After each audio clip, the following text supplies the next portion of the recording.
من الشیطان الرجیم بسم اللہ الرحمن الرحیم الحمد للہ رب العالمین الصلاة والسلام علی اشرف الانبیاء والمرسلین وافضل السفراء المقربین العبد المؤید والرسول المسدد والمحمود الاحمد والمصطفى الامجد ابی القاسم محمد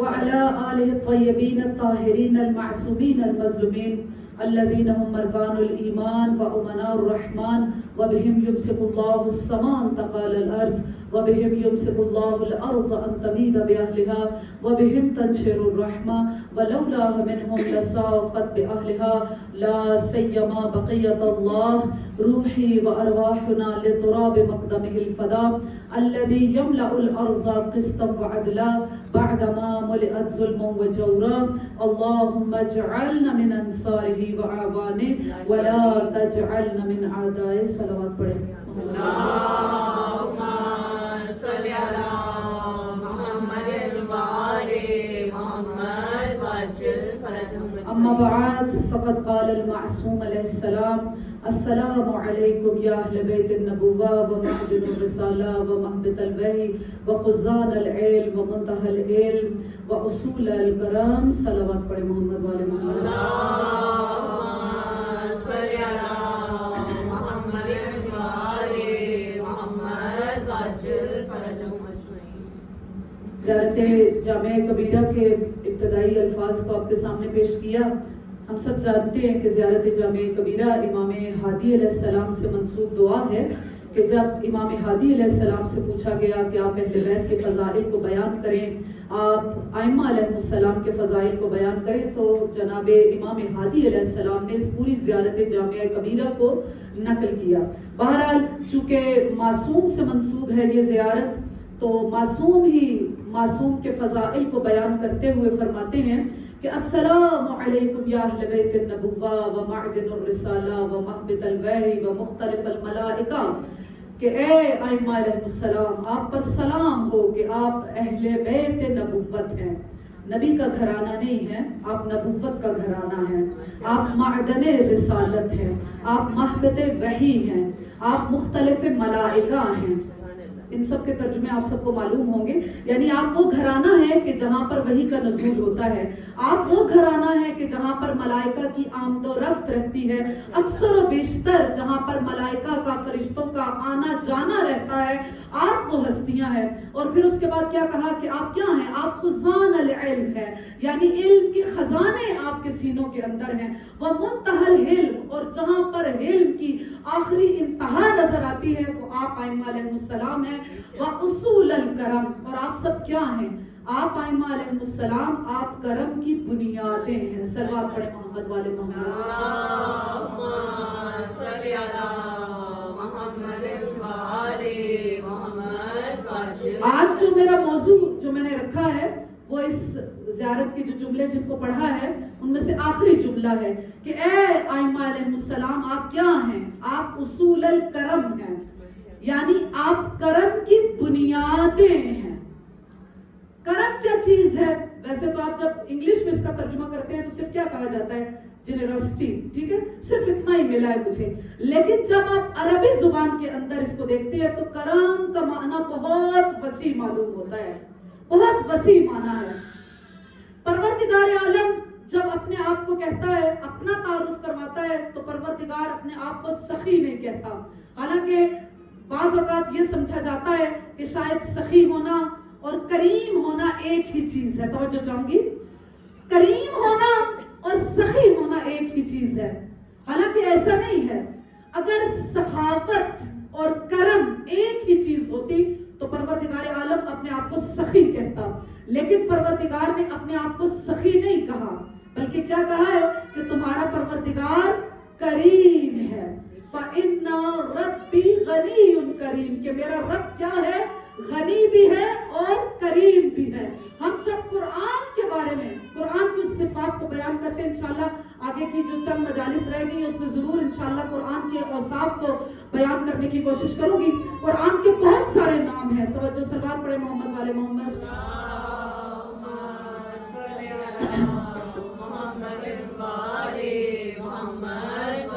قرآن کے بہت سارے نام ہیں لیکن مثلا قرآن مجید بھی ہے, لیکن جو سب سے زیادہ قرآن کا نام اور جو اس کا لقب, جو اس کی صفت ہم بیان کرتے ہیں وہ کیا ہے؟ قرآن کیا ہے؟ قرآن کریم ہے. آخر اس کرامت کا مطلب کیا ہے؟ یہ کرم کیا چیز ہے؟ ہم جب عربی زبان کے اندر اس کو دیکھتے ہیں تو کرم کسے کہا جاتا ہے؟ کہا کہ کرم وہ چیز ہوتی ہے, کریم وہ ہستی ہوتی ہے, وہ عطا کس وقت کرتی ہے؟ العطا قبل السؤال, کہ وہ کیا ہے؟ سوال کرنے سے پہلے, مانگنے سے پہلے انسان کو عطا کر دیتی ہے. اسی لیے پروردگار نے اپنے آپ کو سخی نہیں کہا, کہا کہ سخی وہ ہوتا ہے کہ جو کہ سوال کا انتظار کرتا ہے. جیسا کہ مثلا حاتم طائی کے بارے میں کہا جاتا ہے کہ وہ بہت سخی ہے. جناب عبداللہ ابن جعفر کی ایک خصوصیت ہے کہ وہ کیا ہے؟ بہت سخی ہے. اپنے زمانے کی جن کی سخاوت اور ان کی جوادی جن کی مشہور ہے وہ جناب عبداللہ ابن جعفر ہے. عبداللہ ابن جعفر کون؟ جناب زینب سلام اللہ علیہ کے شوہر نامدار. صلوات پڑھ لیں محمد والے محمد.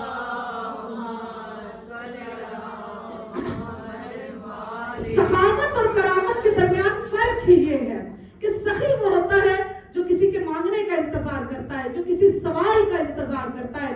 کہ جیسا کہ حاتم طائی کے بارے میں امام علی علیہ السلام کے سامنے ذکر کیا گیا کہ مولا حاتم طائی بہت زیادہ سخی ہے, بہت زیادہ سخی ہے. توجہ کہ اس سے جتنی مرتبہ مانگا جاتا ہے, جتنی مرتبہ کوئی اس کے دروازے پر جاتا ہے تو وہ کسی کو نہ نہیں کرتا, ہر مرتبہ اسے عطا کرتا ہے. امام علیہ السلام کیا کہتے ہیں کہ وہ کیسا سخی ہے کہ بار بار جس کے دروازے پر جانا پڑتا ہے. سخاوت کیا چیز ہے کہ جہاں پر سوال کا انتظار کیا جاتا ہے, جہاں پر مانگنے والے کے سوال کا انتظار کیا جاتا ہے کہ کوئی ہاتھ کو پھیلائے اور پھر اس کی حاجت کو پورا کیا جائے. اگر کوئی ایسا ہے, حالانکہ یہ بھی بہت ایک صفت خاص ہے, بہت اچھی صفت ہے کہ کوئی مانگے اور اس کو عطا کیا جائے, لیکن پروردگار جب اپنی صفت کو گنواتا ہے تو وہاں پر کیا کہتا ہے کہ پروردگار کریم ہے, وہ سخی نہیں ہے, وہ کریم ہے. کریم کون ہوتا ہے؟ العطا قبل السؤال, کہ عطا کر دیا جائے اس سے پہلے کہ سوال کیا جائے. کیسا پروردگار کریم ہے. ہم مثلا مانگتے ہیں کہ مثلا ہم نے یہ چیز مانگی, یہ چیز مانگی, کئی دفعہ ہوتا ہے کہ کوئی حاجت پوری نہیں ہو رہی ہوتی, انسان کتنا ناشکرا ہے کہ پروردگار نے اسے جو کچھ عطا کیا ہے بجائے اس کے کہ اس پر شکر ادا کرے, ایک چیز جو پروردگار اسے عطا نہیں کرتا اس میں بھی اس کی کوئی حکمت ہے, کوئی مصلحت موجود ہے. ایک چیز عطا نہیں کرتا وہاں پر انسان کیا ہے؟ ناشکری کرنا شروع کر دیتا ہے. جبکہ پروردگار ایسا کریم ہے کہ انسان کے مانگنے سے پہلے, اس کی خلقت سے بھی پہلے, اس کی دنیا میں آنے سے بھی پہلے پروردگار اس کے آگے نعمتوں کی انتہا کر دیتا ہے. ماں باپ جیسی ہستیاں, پیار و محبت کرنے والی, کہ علماء کیا کہتے ہیں, ائمہ کی احادیث کیا کہتی ہے کہ اگر پروردگار کی محبت کو اس دنیا میں دیکھنا ہے تو وہ کیا ہے؟ وہ ماں باپ کی صورت میں ہے. انسان نے طلب نہیں کیا پروردگار سے کہ کوئی ایسی ہستی ہو جو مجھے پالے, لیکن پروردگار نے دنیا میں آنے سے پہلے ماں باپ کو اس کے لیے رکھ دیا. میں ہمیشہ سوچتی ہوں کہ آخر اگر دیکھا جائے ہم سب بھی ماں باپ ہے نا, ماں باپ کو کیا ملتا ہے؟ راتوں کو جاگتے ہیں, اس چھوٹے سے بچے کی خدمت کرتے ہیں, خدمت ہی کر رہے ہیں نا, اس کی نجاست کو صاف کر رہے ہیں, اس کو کھلا رہے ہیں, پلا رہے ہیں, پال پوس رہے ہیں. کیا ملتا ہے انسان کو؟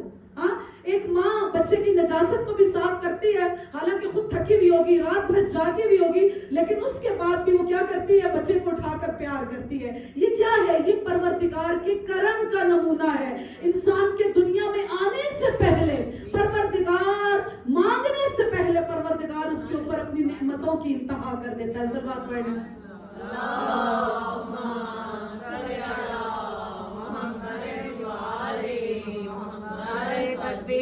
اللہ اکبر. نعرہ رسالت یا رسول اللہ, نعرہ حیدری یا حیدری یا علی, پر بلند تر صلوات. اللہم صلی علی محمد و آل محمد. پہلی جو کریم کی پہچان ہے وہ کیا ہے؟ کہ وہ مانگنے سے پہلے ہی عطا کر دیتا ہے. دوسری پہچان کیا ہے کریم کی؟ کہا کہ کریم وہ انسان ہوتا ہے, انکسار الارض علی المال، کہ جہاں پر مال اور آبرو میں ٹکراؤ ہو جائے، یہ کریم کیا کرتا ہے؟ مال کو قربان کر دیتا ہے، اپنی عزت اور آبرو کو بچا لیتا ہے۔ شاید ہم میں سے بھی بہت سارے یہی کہیں کہ نہیں ایسا ہی ہوتا ہے، انسان تو مال اسی لیے کماتا ہے کہ وہ کیا کرے، اپنی آبرو کو بچا لے۔ لیکن اگر حقیقت میں دیکھا جائے تو انسان ایسا نہیں کرتا، ایسا نہیں کرتا۔ مال کے پیچھے اسے کتنا ذلیل ہونا پڑتا ہے، ہاں، کتنی بے عزتیاں برداشت کرنی پڑتی ہیں، باس کی چھڑکے، ہاں، کیا کچھ نہیں انسان کو برداشت کرنا پڑتا، ہاں۔ تو کیا معلوم ہوا کہ انسان، عام انسان کریم نہیں ہے، کہ جہاں پر مال اور آبرو کا ٹکراؤ ہوتا ہے، عام انسان کیا کرے گا؟ وہ مال کو بچا لے گا، عزت کو قربان کر دے گا۔ لیکن جو کریم انسان ہوگا وہ کیا کرے گا؟ جہاں پر مال اور آبرو کے درمیان ٹکراؤ ہوتا ہے، اس وقت وہ کریم انسان آبرو کو بچا لے گا، مال کو قربان کر دے گا۔ اسی لیے امام علی علیہ السلام ارشاد فرماتے ہیں،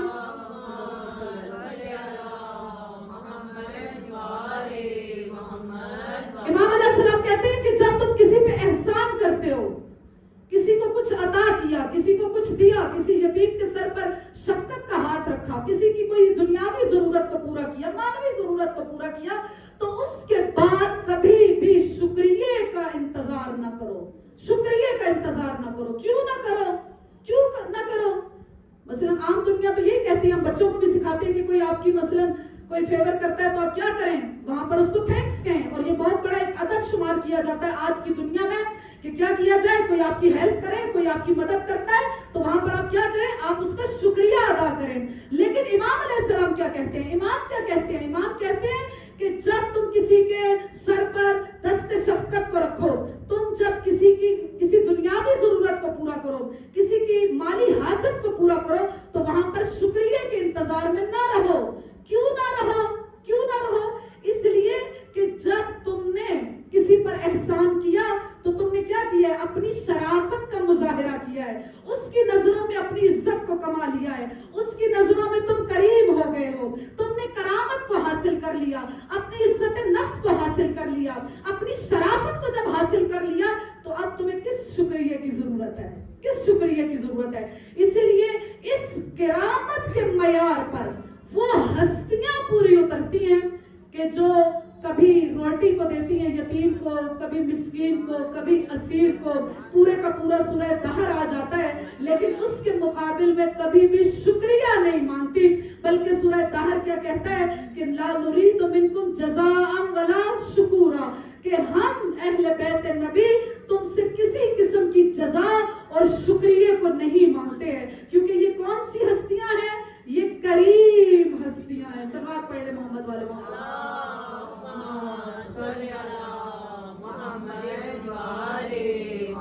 کیونکہ یہ کریم ہستیاں ہیں، اسی لیے شکریہ کے انتظار میں نہیں ہوتی۔ جب کسی کا کوئی کام کر دیا تو کیا ہوتا ہے کہ دوسرے کی نظروں میں ہمارا احسان ہو گیا، ہماری شرافت بڑھ گئی، ہماری کرامت بڑھ گئی، ہماری عزت بڑھ گئی۔ جب بڑھ گیا سب کچھ تو پھر اب اس کے بعد کسی چیز کی ضرورت باقی نہیں رہتی۔ اسی لیے امام علی علیہ السلام ہی کیا کہتے ہیں رسول خدا صلی اللہ علیہ وسلم سے نقل کرتے ہوئے،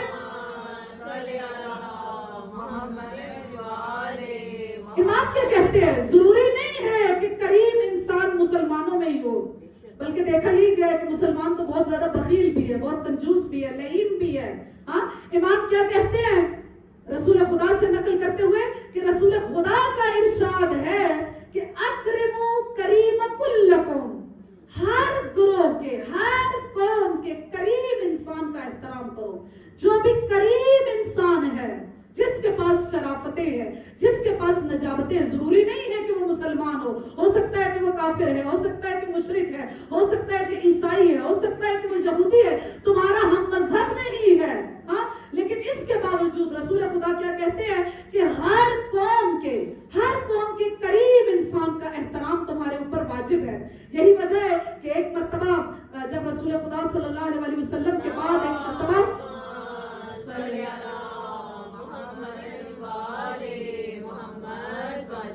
رسول خدا کے بعد ایک مرتبہ جب فتوحات کا سلسلہ شروع ہوا تو خلیفہ کے دور میں فارس فتح ہوا، اور فارس کے بادشاہ کی بیٹیوں کو اور ان کے بیٹوں کو غلام بنا کر مدینہ میں لایا گیا. اور ظاہر دستور یہی ہوا کرتا تھا کہ جو کوئی غلام بن کر آتا تھا، یعنی ایک کوئی قوم فاتح ہو جاتی تھی، دوسری کو شکست ہوتی تھی، تو اس کی عورتوں کو کنیز بنا لیتے تھے، ان کے مردوں کو غلام بنا لیا کرتے تھے. تو وہاں پر خلیفہ دوم نے کیا کہا کہ ان کی عورتوں کو جاؤ بازار میں بیچو، انہیں کنیزیں بناؤ اور ان کے مردوں کو غلام بنا لو. وہاں پر فوراً امام علی علیہ السلام کھڑے ہوئے اور کیا کہا کہ رسول کے منصب پر تو بیٹھتے ہو، تمہیں رسول کی حدیث یاد نہیں ہے کہ رسول نے ارشاد فرمایا تھا کہ ہر قوم کے کریم انسان کا احترام تمہارے اوپر واجب ہے، چونکہ یہ ایک کریم انسان کی بیٹیاں ہیں، تم انہیں بازاروں میں لے کر نہیں آ سکتے، تم انہیں کنیزیں نہیں بنا سکتے، تم انہیں غلام نہیں بنا سکتے.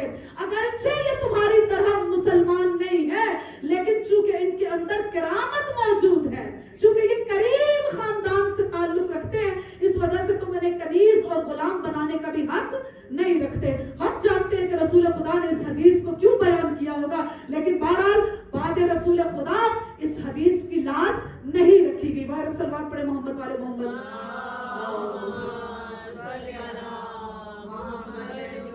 تاریخ میں کریم کس نبی کو کہا گیا؟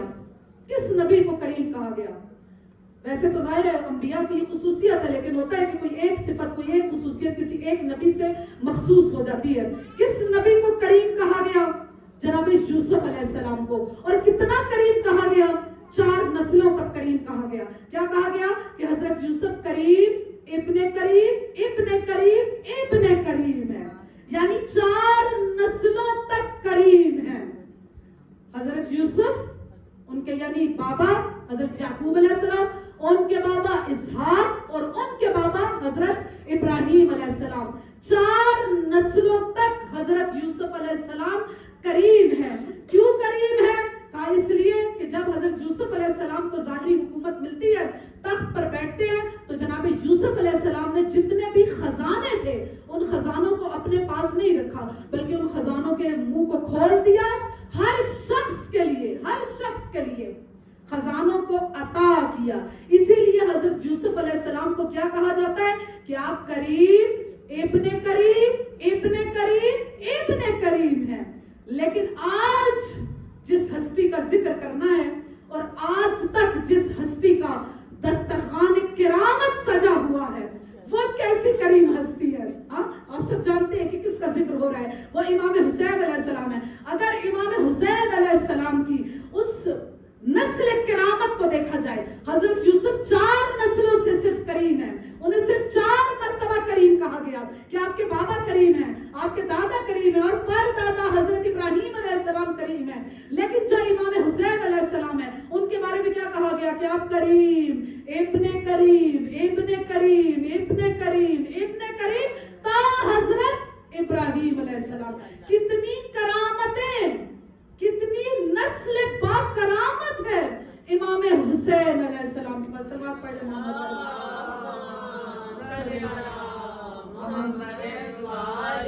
امام حسین علیہ السلام کی کرامت کو کیسے بیان کیا جائے؟